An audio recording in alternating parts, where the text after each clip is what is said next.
Hay muchas voces en el mundo de hoy. Son las 8:05 de la mañana y este es su reporte. Bienvenidos al programa de esta semana. ¿Cómo han estado? Todos expresando sus opiniones. Estoy tan frustrada, pero siento que estuvo fuera de lugar. Sobre todo. Mira, lo que más te convenga es lo que deberías estar haciendo. Y Jesús no es la excepción a eso. Tal vez has escuchado mucho Él hablar es mi sobre roca, mi torre fuerte. La gente estuvo en desacuerdo con sus obras. Creo que fue una persona caritativa. diría que era milagroso. En desacuerdo con lo que representaba. Pero por otro lado, tal vez solo era un tipo muy agradable. En realidad, no le ¿Cómo importaba escuchar nada. a Cristo sobre todo? ¿Y si hubiera una voz más clara? Él es la imagen del Dios invisible. Diciéndole exactamente quién es Jesús. Porque por medio de Él fueron creadas todas las cosas en el cielo y en la tierra. Cómo vivió. Al perdonarnos todos los pecados. Y lo que Él significa para su vida. Que gobierne en sus corazones la paz de Cristo. Estas descripciones colocan a Cristo sobre todo.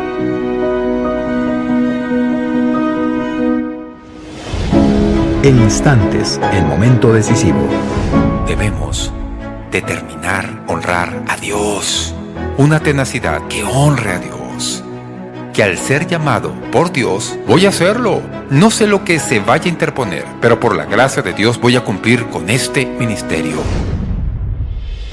En aprecio por su sintonía, al Dr. Jeremiah le gustaría enviarle el marcapáginas. Él es un recordatorio inspirador de los nombres de Jesús para ayudarlo a estar más cerca de Cristo día a día. Reciba el marcapáginas. Él es absolutamente gratis cuando se ponga en contacto con Momento Decisivo hoy. Y ahora, con ustedes el Dr. David Jeremiah con su mensaje Pablo y sus amigos. En los versículos finales de esta carta a los Colosenses, Pablo nos da una idea de los amigos que le animaron en su ministerio.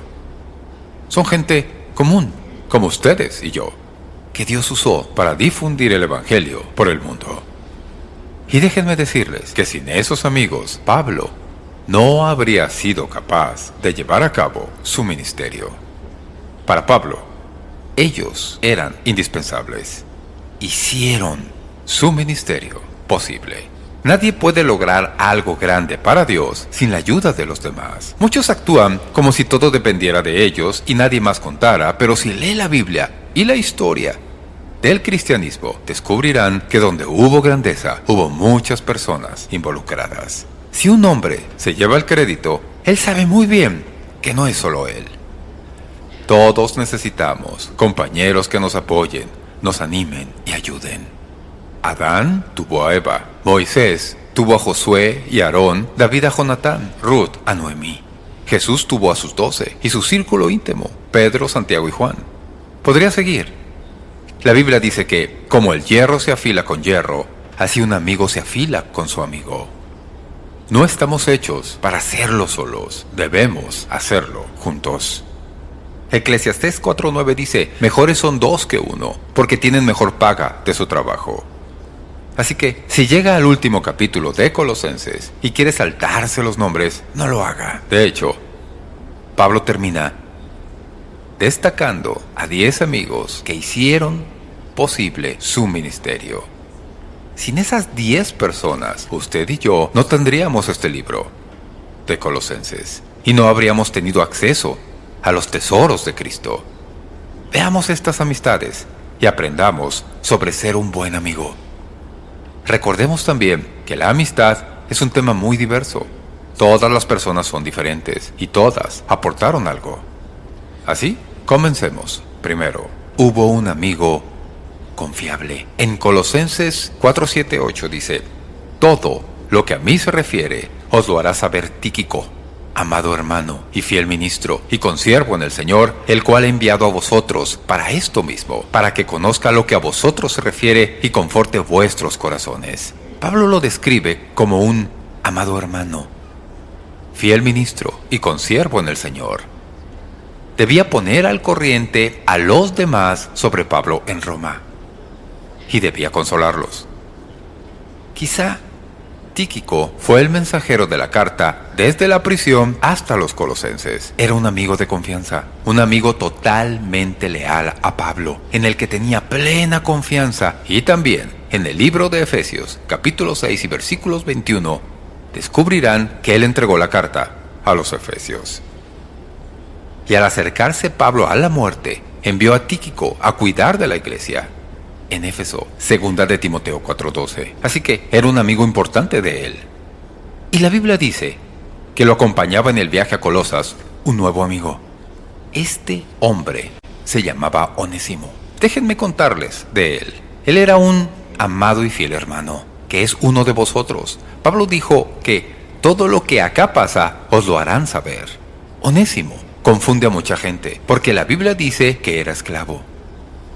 Y entendamos que siempre que la Biblia habla de esclavitud, no la está aprobando. Habla sobre ella, porque así eran las cosas. Escribir a una iglesia compuesta por muchos esclavos, sin mencionar el tema, habría sido muy extraño. Lo interesante acerca de Onésimo es que había huido de su amo. Su amo era Filemón, y llegó a Roma, y al llegar ahí, Pablo lo convirtió, se hizo cristiano. En la carta de Pablo a Filemón dice sobre él: te ruego por mi hijo Onésimo, a quien engendré en mis prisiones. Al estar en la cárcel, conoció a Onésimo, le compartió y se convirtió. Ahora es su amigo, y habiendo sido creyente por poco tiempo, Pablo ya se refiere a él como fiel y amado hermano. Tenemos un amigo confiable, uno nuevo, y ahora un amigo leal. Su nombre era Aristarco. Mi compañero de prisiones os saluda, dice Pablo. Aristarco era un macedonio de Tesalónica. No sabemos mucho de él, pero sabemos que era un buen hombre para tener cerca en un lugar estrecho. Esto es lo que sé sobre él. Estuvo ahí al amotinarse la gente de Éfeso en el templo de Diana, y él estuvo entre los capturados por la turba. Hechos 19. Estuvo cuando embarcaron a Pablo como prisionero a Roma. Hechos 27. Y puede ser que en realidad se hubiera enrolado como esclavo de Pablo para poder hacer el viaje con él. Ahora es compañero de prisión de Pablo. Ha sido arrestado y está con Pablo como prisionero. Y Aristarco estuvo siempre con él en los peores momentos. Aristarco me recuerda la historia de alguien que caminaba por la calle y cayó en un agujero, con paredes muy altas para salir. Pasa un médico y el tipo grita: ¡Hey! ¡Ayúdeme! El médico le arroja una prescripción al hoyo y continúa. Pasa un cura y el tipo grita: ¡Padre! ¿Puede ayudarme a salir? Y el cura le escribe una oración y la tira al agujero y se sigue. Y entonces un amigo pasa: ¡Hey! ¡Soy yo! ¡Ayúdame! Y el amigo salta al hoyo y le dice: ¿qué te pasa? Ahora estamos los dos aquí. Sí, pero yo he estado aquí antes y sé salir. Eso es lo que hace un amigo. Salta ahí contigo, ¿no? Eso es lo que la Biblia dice que hacía Aristarco. Y luego tenemos un amigo reconciliado. Veamos. Colosenses 10 dice: y Marcos, el sobrino de Bernabé, acerca del cual habéis recibido mandamientos, si fuere a vosotros, recibidle. Esta es una parte muy interesante de la historia, porque en su primer viaje misionero, Pablo y Bernabé lo llevaron a este mismo Marcos. Lo llevaron para ser su secretario. Pero en medio del viaje, sin saber muy bien lo que pasó, al ponerse las cosas difíciles, Marcos se fue, los dejó. Y pasó mucho tiempo antes de que Pablo pudiera perdonarlo por eso. Y es que nadie quiere ser abandonado en medio de la dificultad. Y fue lo que hizo Marcos. No pudo soportar más. Estaban a punto de emprender el segundo viaje misionero y Bernabé quería que Marcos fuera con ellos. Y Pablo se negó a llevarlo de nuevo. No lo haría. Por esto, él y Bernabé discutieron y no volvieron a trabajar juntos. Que podamos saber por la Biblia. La tradición dice que Marcos fue misionero en Egipto y fundó la iglesia en Alejandría. Lo que pasó en el ínter no sabemos. Lo que sabemos es que estuvo con Pablo en su última cárcel. Y Pablo lo había vuelto a considerar como un hombre muy útil con quien contar. Y Pablo dice a los colosenses: reciban a Marcos y denle bienvenida si él va allá. Juan Marcos es un modelo de aliento. No se rindió, sino que se recuperó, volvió al ministerio, demostró ser un hombre cambiado, fiel al Señor y a Pablo. ¡Qué testimonio! El fallar una vez no los hace fracasados. Hay una gran diferencia entre ambas cosas. Y luego, un amigo callado, versículo 11. Y Jesús, llamado justo, que son los únicos de la circuncisión que me ayudan en el reino de Dios y han sido para mí un consuelo. No sabemos mucho de este hombre, solo su interesante nombre. Su nombre era Justo y se llamaba Jesús. Jesús, su nombre judío, y Justo, su nombre griego. El decir que fue un consuelo para Pablo es decir que le trajo alivio. Todos necesitamos amigos así, al pasar crisis, que se meten en el agujero con nosotros sin dejarnos hasta llegar al otro lado. Sam Rayburn fue presidente de la Cámara de Representantes de los Estados Unidos, más que nadie en la historia. Hay una historia sobre él que revela el tipo de hombre que era. La hija de un amigo suyo murió de improviso. A la mañana siguiente, el amigo oyó que tocaban la puerta. Al abrirla, ahí estaba Rayburn, afuera. Solo vine a ver en qué podía ayudar. El amigo respondió en su dolor: no creo que haya algo que pueda hacer. Estamos haciendo todos los arreglos. Y Rayburn dijo: ¿ha tomado su café hoy? El amigo dijo que no había desayunado. Así que Rayburn dijo que podía prepararles café. Mientras estaba en la cocina, el amigo se le acercó y le dijo a Rayburn: pensé que desayunaría hoy en la Casa Blanca. Así es, pero llamé al presidente y le dije que tenía un amigo que me necesitaba y no podría ir. Ese es el tipo de amigos que queremos tener. Porque si algo sé es que todos enfrentamos problemas, todos lo hacemos. Y es mucho más fácil cuando tenemos amigos haciendo café. Y luego, un amigo que ora. Me encanta este tipo porque él es algo así como el núcleo del libro. En los versículos 12 y 13 del capítulo 4 leemos: Epafras, que es uno de ustedes, siervo de Jesucristo, les envía saludos, siempre esforzándose intensamente a favor de ustedes en sus oraciones para que estén firmes, perfectos y completamente seguros en toda la voluntad de Dios, porque de Él soy testigo de que tiene profundo interés por ustedes y por los que están en Laodicea y en Hierápolis. Conocimos a Epafras en el primer capítulo. Él fue quien fundó la iglesia en Colosas y también fundó iglesias en Laodicea y en Hierápolis, justo al lado de Colosas. Y Pablo llama a Epafras siervo de Cristo. Y solo usa ese término para dos personas más. Epafras, uno de ellos. Y Pablo revela que lo que Epafras había estado haciendo mientras visitaba a Pablo en Roma era orar fervientemente y con gran celo. No sabemos cuánto tiempo permaneció ahí. Recuerden que él fue a Roma porque la iglesia estaba enfrentando a los falsos maestros que entraban. Epafras era fundador y pastor, y no se sentía capaz de lidiar con eso. Y Pablo no podía ir por ser prisionero. Así que escribió la carta que estudiamos.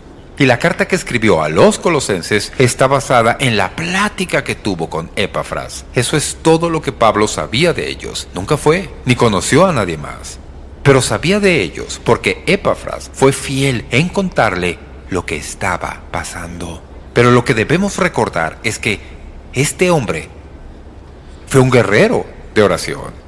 La Biblia dice primero que oraba fielmente. La palabra siempre está en el versículo 12. Aunque lejos, Epafras no dejó de orar nunca por sus amigos y por Pablo. De hecho, en Colosenses 4:2 dice: perseverad en la oración, velando en ella con acción de gracias. Algo muy interesante de las directrices del nuevo pacto sobre la oración no es que debemos orar, sino el hacerlo continuamente. Todos oramos, Oramos cuando tenemos problemas. Oramos antes de comer, antes de acostarnos o cuando sea. Pero la Biblia dice que debemos estar de modo en una atmósfera donde podamos orar. No deje que se cuelen cosas que le estorben para orar. Por eso se nos recuerda la historia de Jacob. Porque la Biblia dice que Epafras no solo oraba fielmente, sino intensamente. La Biblia usa el término laboriosamente. ¿Han pensado alguna vez en orar y laborar al mismo tiempo? La Biblia dice que Epafras laboraba cuando oraba. Y la palabra significa luchar. Es esforzarse, como Jacob luchando con Dios en el antiguo pacto. No te soltaré hasta que me bendigas. ¿Han luchado en su oración? Tal vez tengan un hijo que se haya desviado. Tal vez tengan situaciones en el trabajo que abruman. Cuando las cosas son difíciles, no solo ora, lucha. Le dice a Dios, no sé qué hacer. Y si no me ayudas, Señor, no te voy a dejar ir hasta que me digas qué hacer. Así Epafras oraba. La Biblia dice que oraba fervientemente a Dios. En griego, extenderse, esforzarse para ser ferviente. El fervor forma parte del nuevo pacto. La Biblia no dice que la vida será fácil. Dice que debemos vivir con fervor, entusiasmados con nuestra fe. Eso es lo lindo de los nuevos cristianos, ¿no? Cuando descubren el amor de Dios y la salvación, están tan emocionados hasta que intervenimos como cristianos. Nos metemos en sus vidas. Tienes que calmarte, nos estás abrumando a todos. Pero que haya más. Me encanta estar cerca de ellos. Santiago 15:16 dice, la oración eficaz del justo puede mucho. La oración eficaz del hombre justo. Oraba fielmente, intensamente, fervientemente, y él también oraba fácticamente, para que estéis firmes, perfectos y completos en todo lo que Dios quiere. Al estar en una iglesia llena de gente, arraigados en la palabra, que conoce la Biblia, verán el error de inmediato. Si está en una iglesia donde no hay verdad, no hay Biblia, ni estabilidad, el error entrará. Veo iglesias por todo el país y parece que van de una cosa a la otra. Alguien me dijo, según la última conferencia a la que el pastor fue, llega a casa con una idea nueva y de súbito la iglesia está aquí, allá, por todas partes. Al tener la Biblia como centro de vida, no se abrumarán por falsas doctrinas. Epafras oraba que la iglesia de Colosas se llenara de gente madura en la fe. ¡Qué gran oración! Y luego, un amigo talentoso. Lo menciona en Colosenses 4:14. Lucas, el médico amado. Lucas fue un hombre respetado e importante en la iglesia inicial. Era médico. Escribió un evangelio y el libro de Hechos. Él es probablemente el único escritor gentil de los libros de la Biblia. Y si vamos simplemente por el recuento de palabras, Lucas escribió más del Nuevo Testamento que cualquier otro. El versículo 4 dice que él era un médico amado por Pablo. La medicina era importante para los griegos y los médicos gozaban de gran estima. Era el médico personal de Pablo y su colaborador. He aquí dos de los individuos más impresionantes de la Biblia, Pablo y Lucas, y son amigos. Y hay gente que al envejecer anhela tener a un médico como amigo íntimo. Alguien a quien llamar y preguntarle cosas médicas. Lucas era su alma gemela. Como médico, fue un hombre educado. Fue autor, historiador, médico. Usó todas estas habilidades para Dios. Y sobre todo, fue un amigo de Pablo. Alguien que estuvo hasta el final. La Biblia dice, y amigo hay más unido que un hermano. Ese era Lucas. Un amigo confiable, uno nuevo, un amigo leal, uno reconciliado, uno callado, uno que ora, uno talentoso y un amigo difícil. Su nombre era Demas. Segunda de Timoteo 4:10. Porque Demas me ha desamparado, amando este mundo, y se ha ido a Tesalónica. Crescente fue a Galacia y Tito a Dalmacia. La Biblia dice que Demas, amigo de Pablo, lo abandonó a causa del materialismo del mundo, las comodidades. No le gustaba viajar, vivir sin saber lo que vendría después, sin saber dónde se iba a quedar. Él tenía esto en su mente acerca de todos sus contemporáneos, viviendo en lujo. Así que, en lugar de seguir la voluntad de Dios, de estar con Pablo, la Biblia dice que lo abandonó y se marchó. De vez en cuando, quizá una vez en la vida, alguien que piensas que es tu buen amigo, te dejará. Y a veces se alejan no solo de ti, sino de Cristo. Y es una de las experiencias más difíciles. Tal vez leer que Pablo tuvo esa experiencia nos ayude a entender que no es culpa nuestra, no es particular de nosotros, solo pasa. Y le pasó a Pablo.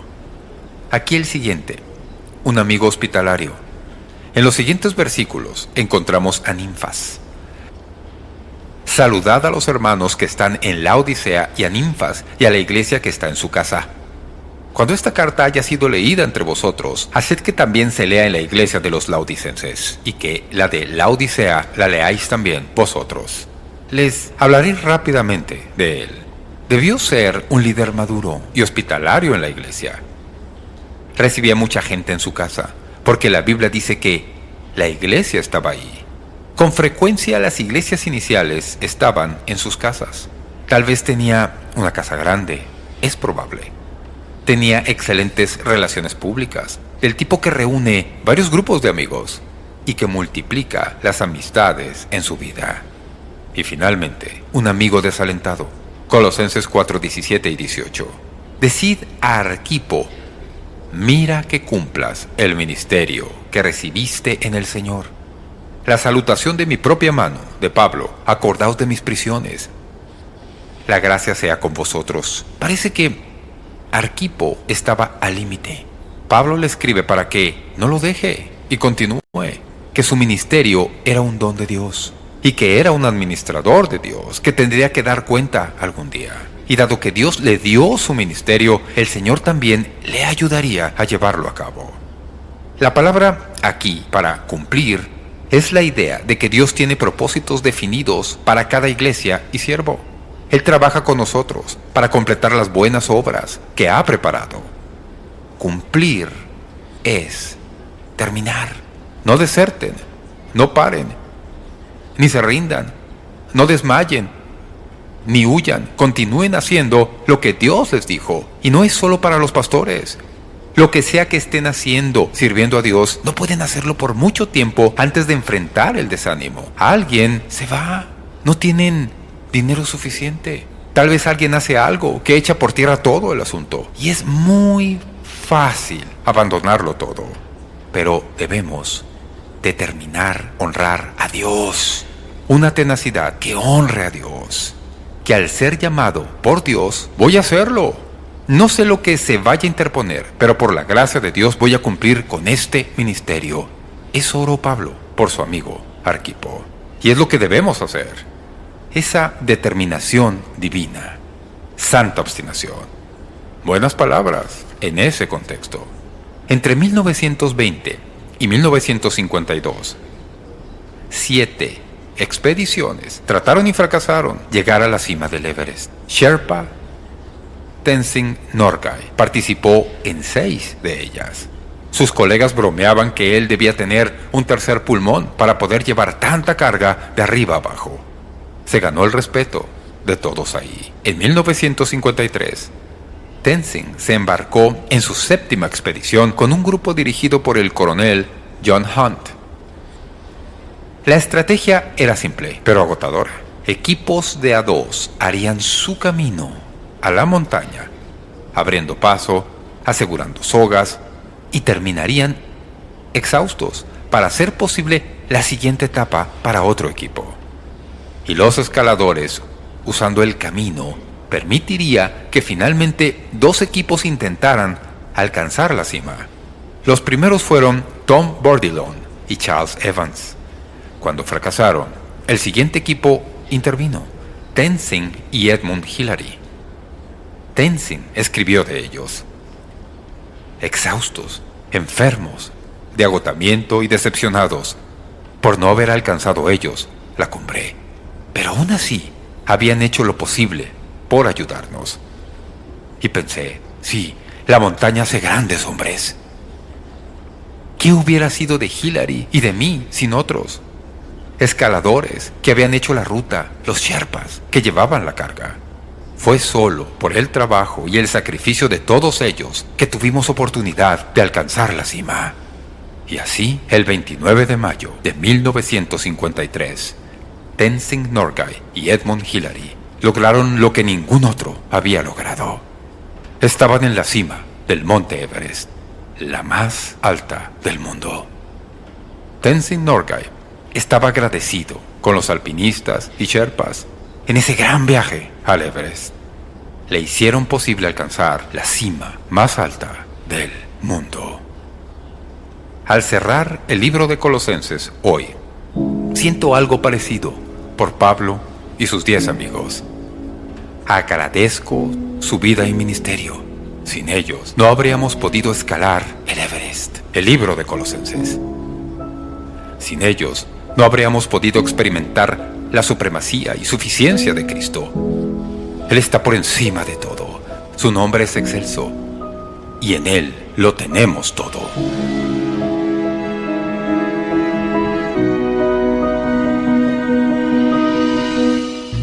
Si nunca ha tomado la decisión de aceptar a Jesucristo como su Señor y Salvador, puede hacerlo hoy. Y si nos permite, el Dr. Jeremiah desearía enviarle un recurso gratuito. El folleto Su Mayor Momento Decisivo le ayudará a comenzar su relación con Cristo. Se lo enviaremos a solicitud cuando se ponga en contacto con Momento Decisivo hoy. Gracias por acompañarnos hoy. Al Dr. Jeremiah le gustaría ofrecerle su nuevo libro, Cristo sobre todo, un estudio sobre el libro de Colosenses que propone un perfecto enfoque en Jesús, sobre el cual puede construir una relación sólida con Él. Suyo por una donación de cualquier monto en apoyo a este programa. Además, con una donación de $75 o más, el Dr. Jeremiah le enviará el set, que comprende del libro, la serie completa en formato CD o DVD, la correlativa guía de estudio y el marcapáginas Él es. Deje que el Dr. Jeremiah lo guíe a Colosenses, donde encontrará gloria en cada versículo, a Jesús en cada línea y bendición en cada capítulo. Solicite hoy mismo el libro o set, Cristo sobre todo, a Momento Decisivo.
na, na.